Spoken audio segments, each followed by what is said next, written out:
let's move on from there to raise the big questions. Has terror really found, therefore, a new base or a new theatre in Jammu and Kashmir? Will these terror attacks impact the Jammu and Kashmir election schedule?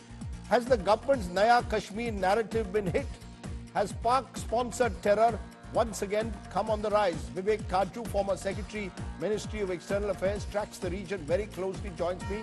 Kuldeep, Khoda, former DGP, Jammu and Kashmir with us, and Lieutenant General S.A. Hasnain, former GOC 15 Corps with us. Let me come to you, General Hasnain. You might have heard Omar Abdullah there saying that there hasn't been enough, that the government has taken its eye off the ball. The LG's advisors were playing golf the next day after the Kathua attack, that the LG hasn't called a meeting of the command structure. Is there a worry that the government may have taken its eye off the ball? Rajdeep, thank you first of all for including me in your show. No, I don't think so. We've been at this 35 years, Rajdeep.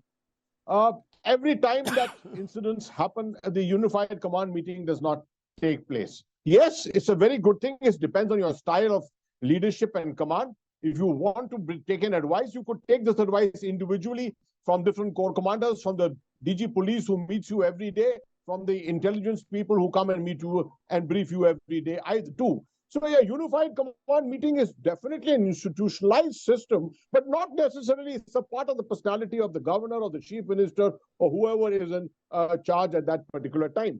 But I would also say, you see, the number of incidents which have taken place, no doubt, is a little out of proportion compared to the situation which existed just a few years ago, right?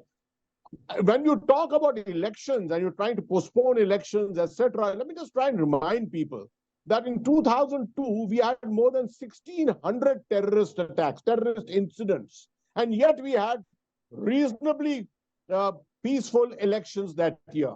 So you cannot come under pressure of this kind from Pakistan. The Pakistan's intent is to somehow or other disrupt these elections because they've seen what has happened with the Lok Sabha elections, 58% average turnout, with the turnout what used to be 10 and 12% earlier. Obviously, a very strong message is going out with these elections. And the Pakistanis would not like to see the success of them because that would put them a couple of steps behind again.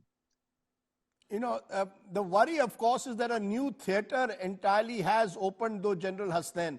Is that something that should worry us, the fact that you've got, as Omar Abdullah was pointing out, areas of peace now have suddenly found themselves in the crosshairs of terror? The entire Jammu region has become vulnerable. The 6th attack inside this month.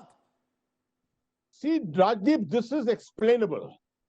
You see, Kashmir has been under the glare, the focus. It is the center of gravity of Pakistan. No doubt.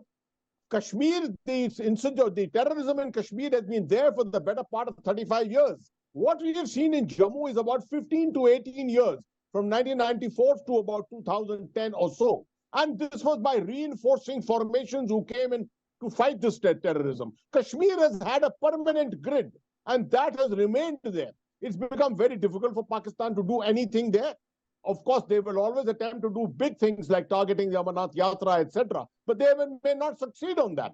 Jammu, comparatively, because the threats have been comparatively less, the grid here has also been not that effective or perhaps not that strong. It is now that the threats are developing. I do agree that you are supposed to be anticipating such threats. You should be looking and assessing such threats. To that extent, intelligence has been not a failure, but definitely of a lower order.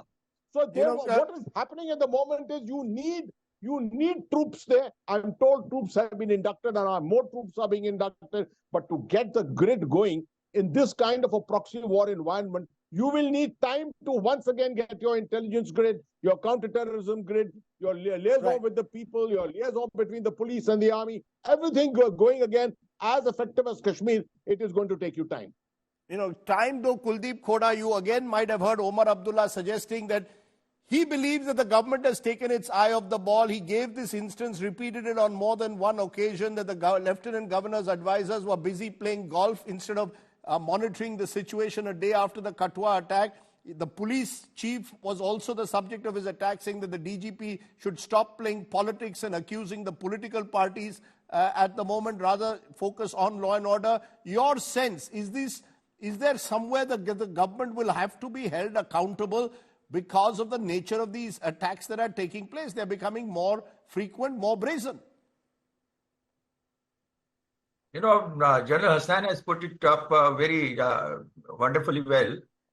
Jammu region has been a target of the terrorists, and it is part of Pakistan policy to activate Jammu region because of the fact that they have been terribly disappointed in Kashmir because of strong security grid, and also because the forces have achieved tremendous success rate there in Kashmir.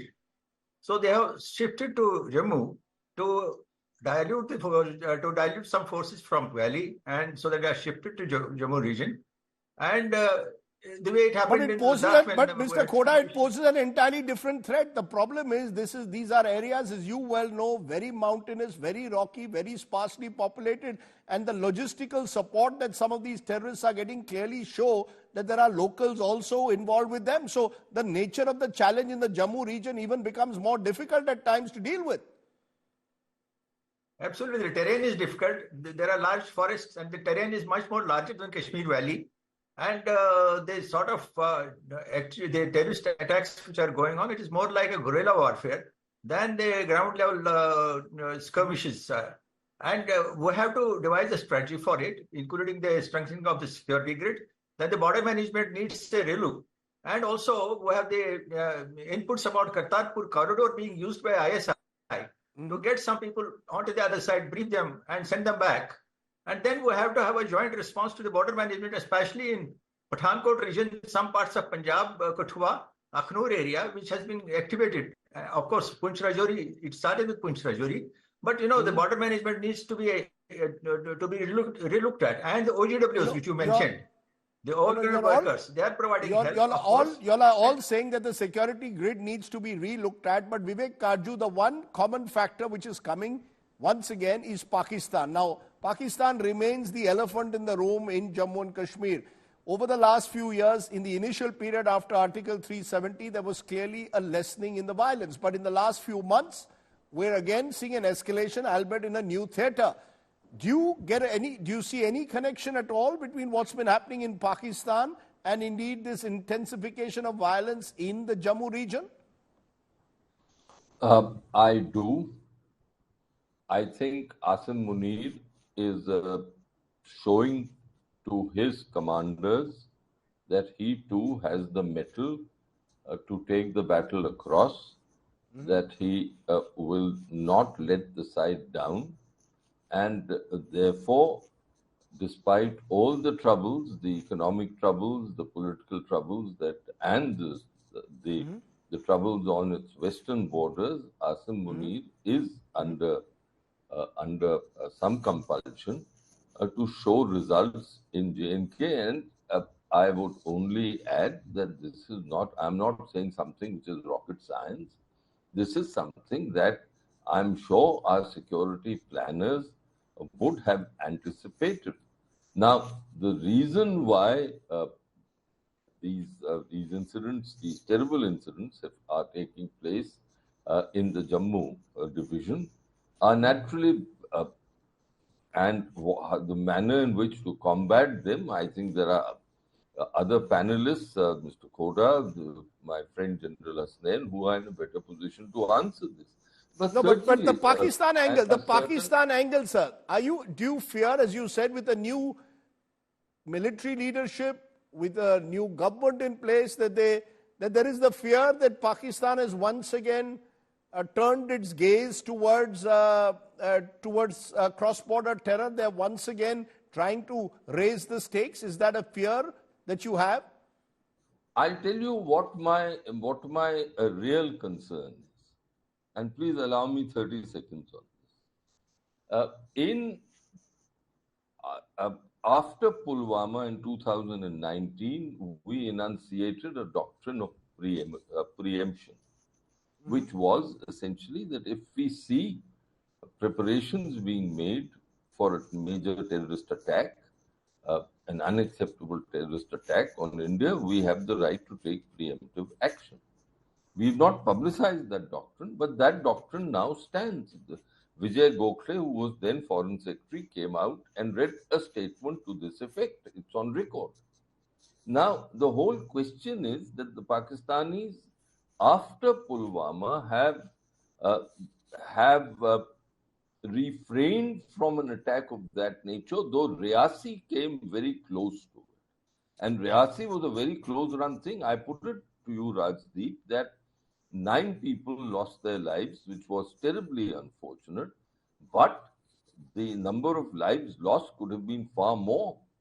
And I have linked it in my own writings to the preparations that were made for the attack. And in fact, the attack, which fortunately didn't succeed, on the Consul General of India in Herat in 2014. It was really a signal to Mr. Modi, the Riyasi attack. So after that, too, we should have anticipated that the Pakistanis and Munir in particular will now show his teeth. The problem so what is, happens then? No. So what happens then to all? No. If that is the case, what happens to the doctrine of a preemptive strike? What happens to all the doctrine? That is what I'm coming to. The problem with that doctrine is that how will you define an unacceptable attack? We still haven't done it. Either we say that every attack from Pakistan is unacceptable, and therefore we will choose the right to respond to it in a manner that we wish. After all, the good Lieutenant Governor of J&K has today himself said, if I read him correctly, we will avenge these attacks. Now, what does that mean? Those are all fine. These attacks are fine words. There are questions being raised, though, I'm asking a very specific question. Sure. General Hassan, you want to respond? Is what that a sharper definition is needed by us, by our security planners, as to what is an unacceptable attack. And my last point, we are both, India and Pakistan have nuclear weapons. And my own contention has been that the government has to go on the front foot to tell the international community that the first step on an escalatory ladder is a terrorist attack. The attack of the kind which took place today is an escalation between 2 nuclear armed neighbors. And this is unacceptable to us. But we have not yet gone on the front foot on this.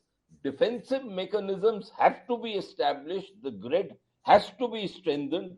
But there is a general here, and there is a police chief here, a former police chief, who will, I'm sure, agree with me that no wars are won only through defensive mechanisms.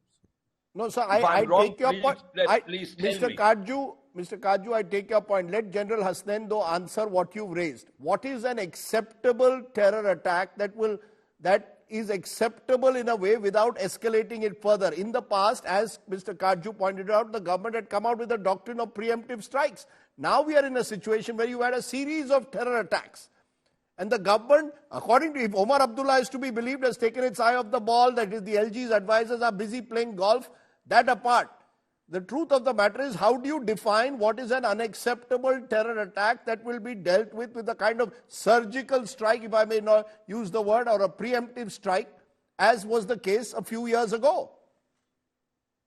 Rajdeep, that is something for the government to always determine. It's a very difficult call. No, they haven't. You see, when the government went ahead with surgical strikes, they said this is our new muscular strategy. What's happened to the muscular strategy somewhere? Rajdeep, let's be sensible on this. You don't start responding to every single action that the adversary does. You wait, you let it. There are things which will be cumulative in this.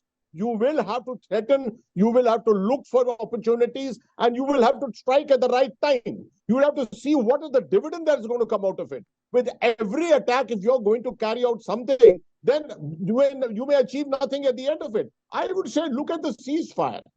The ceasefire is in place for the better part of the last 3.5 years, since 25th of February. Is that a way which you can abrogate the ceasefire and appropriately message Pakistan?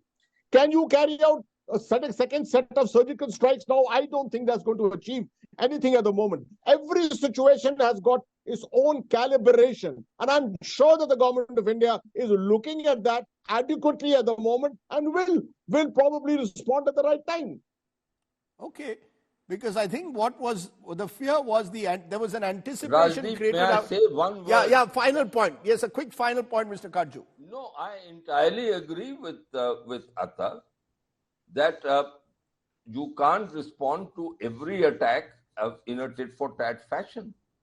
But I personally think that a greater and sharper clarity is needed for Pakistan and the international community, that even if they are cumulative, where do we draw a red line? Red lines have to be drawn. They have to be enunciated. Without enunciating red lines, it remains very diffuse.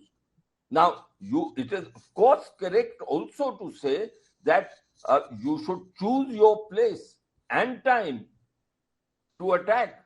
But my only point, and I have not found my friend Atta responding to it, do you ever win only in a defensive method? A war can it only be fought through defensive mechanisms and grids? Or do you have to go on the offensive sometimes? You have to decide on the nature of the offensive. But has any war been won in history? Please tell me, General. Only through defensive mechanisms. Let General answer. 30 seconds, General.